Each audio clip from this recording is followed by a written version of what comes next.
Teman-teman, sekarang dalam kesempatan saat teduh kita pagi ini, edisi 69, Kitab Keluaran pasal 25, ayat 31 sampai dengan 40, kita tiba di prabot yang ketiga dari tabernakel atau kemah suci, yaitu Dian Emas. Atau yang oleh Alkitab terjemahan LAI disebut dengan istilah kandil emas.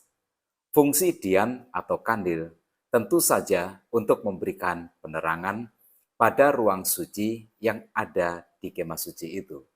Petunjuk pembuatannya sangat khusus.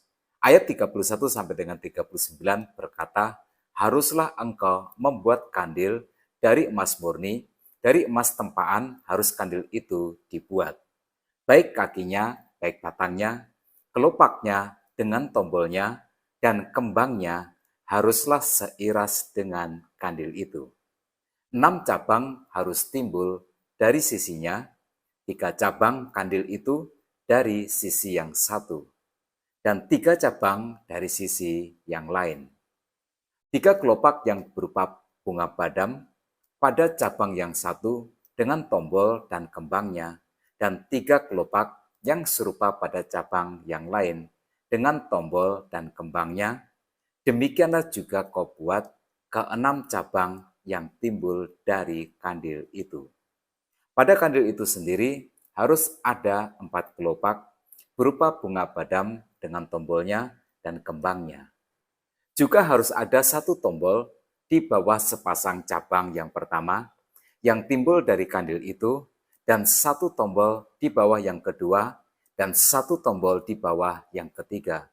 Demikianlah juga kau buat ke-6 cabang yang timbul dari kandil itu. Tombol dan cabang itu harus timbul dari kandil itu, dan semuanya itu haruslah dibuat dari sepotong emas tempaan yang murni. Haruslah kau buat pada kandil itu 7 lampu, dan lampu-lampu itu haruslah dipasang di atas kandil itu, sehingga diterangi yang di depannya. Sepitnya dan penadahnya haruslah dari emas murni. Dari 1 talenta emas murni haruslah dibuat kandil itu dengan segala perkakasnya itu. Nah, teman-teman, kandil atau dian emas itu harus dibuat dari 1 talenta emas murni. Saya lihat emas antam hari ini, 1 gramnya 983.000, 1 kilogram emas 923.600.000, 1 M kurang sedikit. Nah, 1 talenta emas itu setara dengan 34 kilogram, nilainya 31.402.400.000. Ini untuk kaki dian saja, perabotan yang ketiga di dalam kemah suci. Tapi itu baru harga bahan, belum biaya pembuatannya, juga nilai seni yang dihasilkannya, belum termasuk tabut perjanjian dan meja roti sajian yang semuanya juga menggunakan emas. Nah, komentar singkat saya adalah Tuhan tidak sungkan menggunakan kekayaannya untuk rumah ibadah. Dia berhak untuk apapun yang dia inginkan, dan Tuhan pantas untuk mendapatkannya. Sebab bagi umat yang menghargai nilai dari hadirat Tuhan dan keselamatan yang Tuhan berikan, seluruh harta di seluruh dunia ini sekalipun, kalau dikumpulkan, tetap tidak akan sebanding dengan apa yang Tuhan lakukan untuk umatnya. Nah, sekarang kita lihat bagian demi bagian. Yang pertama, dian emas itu menggambarkan sebuah pohon. Pada setiap batangnya diberi ornamen berupa 6 cabang yang masing-masing memiliki kelopak yang menyerupai bunga badam. Di Palestina, badam adalah pohon yang pertama kali berbunga pada akhir musim dingin atau awal musim semi, biasanya di bulan Januari atau awal Februari. Pohon badam datang menandakan kehidupan yang baru. Para sarjana Alkitab meyakini bahwa pohon badam ini menggambarkan kehidupan baru, kehidupan yang Tuhan berikan. Sebab masing-masing 6 cabang itu bersama dengan batang utamanya memiliki kuncup bunga. Nah, pesannya adalah bahwa ini gambaran dari pohon kehidupan. Kehidupan umat Tuhan bukanlah kehidupan yang mati, bukanlah kehidupan yang stagnan. Kehidupan umat Tuhan akan senantiasa bertumbuh dan akan senantiasa berbuah di dalam dunia ini.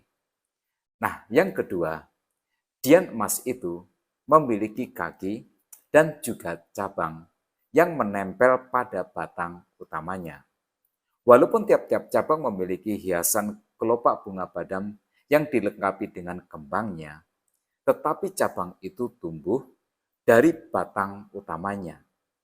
Cabang itu menempel pada batang utamanya. Cabang itu terhubung erat dengan batang utamanya. Nah, ini menggambarkan bahwa dari batang utamanya lah mengalir kehidupan ke setiap cabangnya. Membuat tiap-tiap cabang menumbuhkan daun, menumbuhkan kuncup bunga, lalu kemudian berbuah. Kalau kita meminjam ungkapan Tuhan Yesus, batang utama dian emas akan berkata seperti ini kepada tiap-tiap cabangnya. Di luar aku, kamu tidak akan dapat berbuat apa-apa. Nah, yang ketiga, pada bagian atas dian emas itu terdapat 7 lampu yang berbentuk mangkok oval yang juga terbuat dari emas. Minyak zaitun akan dituangkan pada setiap wadah minyak lampu itu. Setiap hari, sumbunya akan selalu dipangkas supaya lampu itu akan menyala terang. Nah, sekarang kita akan melihat beberapa catatan penting. Catatan yang pertama adalah tentang fungsi dian emas. Fungsi dian emas pada dasarnya adalah pembawa terang atau cahaya. Cahaya akan mengusir kegelapan. Dan di dalam terang cahaya dian emas itulah para imam menyelenggarakan ibadah. Nama Allah diserukan dan Dia yang maha tinggi, yang maha agung, dan yang maha mulia itu disembah. Nah, teman-teman, hanya dalam persekutuan dengan Allah sajalah kegelapan hidup akan sirna, harapan hidup akan menyala terang seterang mentari pagi. Catatan yang kedua, cahaya dian emas itu akan menerangi para imam untuk melakukan tugasnya, melakukan pelayanan di ruang suci.